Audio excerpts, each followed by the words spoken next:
Whether it's the first time you are starting a company or whether you're a seasoned entrepreneur, the odds are that you will at some point, need to hire new colleagues. And now we will walk you through the important steps of recruitment and hiring.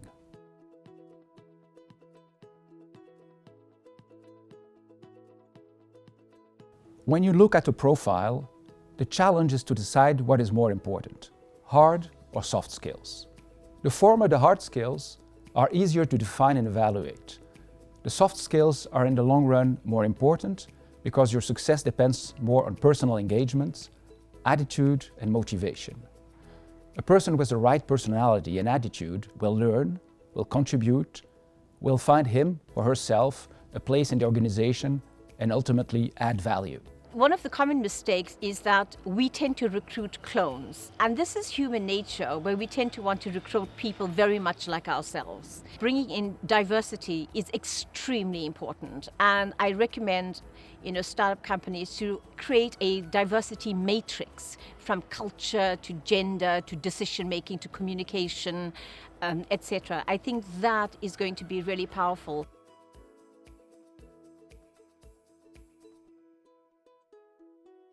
First, remember that over 80% of open positions that are filled have never come to the open. So for a startup lacking notoriety and financial means, there are two main ways to hire. First, network.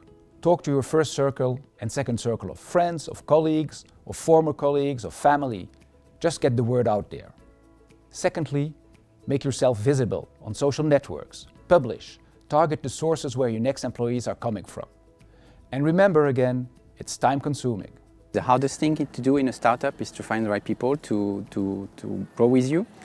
My primary source of talent was actually through personal network.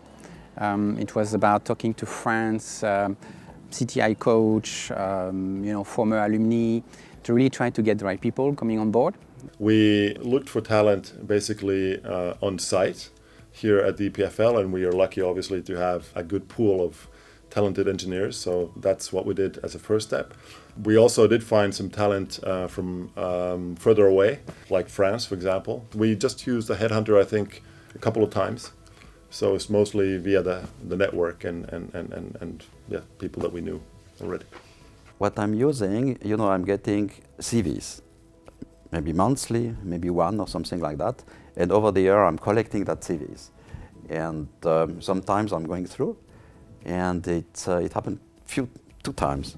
It happened twice that I could get somebody from a CV I got years before.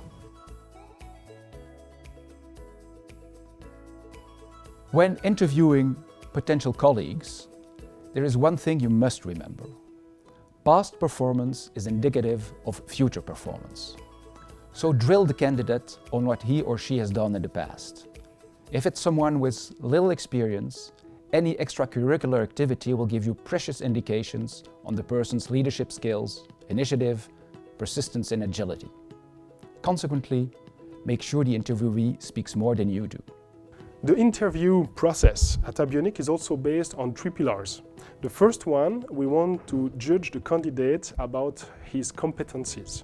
So it's a factual one based on the CV, and we are asking questions to make sure that he's not lying on one of these points.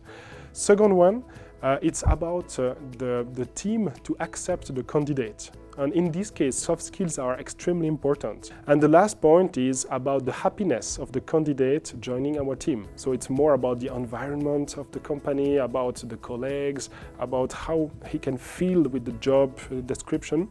And if one of these 3 pillars is not okay, it's definitively not for the best candidate for the post, for the job. I'm bringing up, let's say, a present problem that I have in the company, for instance, and I'm trying actually to involve him in a discussion to find a solution. And then I can see the way he's thinking, I can see his experience, if reasonable or not, or if he's constructive guy. The interview that we have at Abionic is based on the presentation of a PowerPoint. So we ask every single candidate to prepare a 20-minute presentation for any subject that they want. It can be a professional one, it can be a private one, but we want to see the candidate sharing something emotional, something that they have been at the basis, you know, and we want to measure their capacity of transmitting something. Checking credentials. I think it's important, especially in startups, because if you don't, you may have false recruitment, and the impact in a small team is of course huge. And the best way of checking that is using the network. The test period of 3 months is more important than every credentials that we can get before the interview. And you know, we say in the startups, hire fast but fire even faster, and I think that rule is very true, because you have to give a real chance to everybody coming in your company. But if you do have a problem at one point, you have also to make sure that the team will not be destroying because of one element.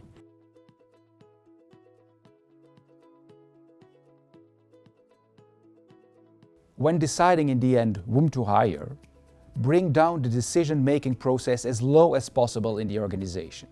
Let your colleagues decide whom they want to see in their office every morning. And again, remember, personality is more important than technical skills.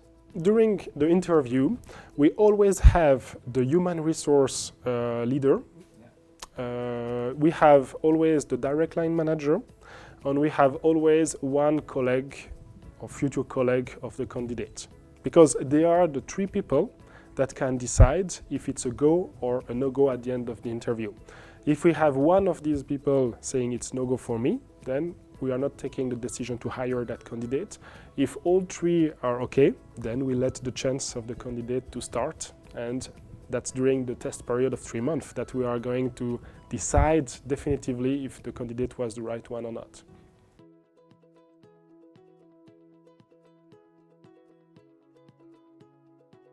There is a fierce competition out there for the best profiles, and startups have strong cards to play. They're innovative, there is growth potential, you can become a partner, the image, the freedom. Still, startups cannot compete on salary, on fringe benefits and job security, and there is certainly no career path. So make sure you have your sales arguments clearly in your head and listen to the true needs of the potential candidates. Compensation is a question of means. The closer you are to a normal functioning business and can afford a market rate package, the easier. If you cannot afford that, go creative. Stock options, extra vacation, training, part-time work. If money is tight, make sure to draft close-ended contracts, thus avoiding expensive potential notice periods if things do not work out. And one of the instruments that you can have is the stock option plan, when you give some shares to the collaborator. The second one is to give them some flexibility or some other advantage in nature. And at the end of the day, you also have to find fundings to make them having sufficient funds for food and for renting a flat and all these things that everybody needs. Far away from corporate world, we are very pragmatic about that. We try to basically build a scheme per person. So in our case, to give you a very good example, we find out that the best way to try to keep our employee loyal was to give a company car, because it's a good advantage tax-wise. It's not too cost-intensive for the startup.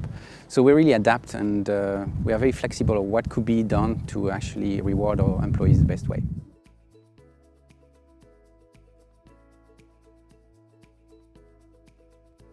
Onboarding is important because the quality of the process is a determining factor in how well the new candidate will integrate the company. Give people time to adjust, make them feel welcome and special by preparing their workplace and celebrating their arrival. Set goals, but not too ambitious in the beginning, and assign them an internal mentor who can help them walk the first difficult steps in their new job. What we do is that I'm always the one that is presenting the company during the first hour. And I want to tell him the good practice of Abionic, what we like, what we don't like. Just after, the direct line manager take the candidates and introduce him to the different trainings that he has to do the first week. And then after 1 week, the candidate is ready to be thrown in the cold water. We have twice a year evaluation process where we are discussing about objectives, about his feelings, about the way he's handling the different tasks.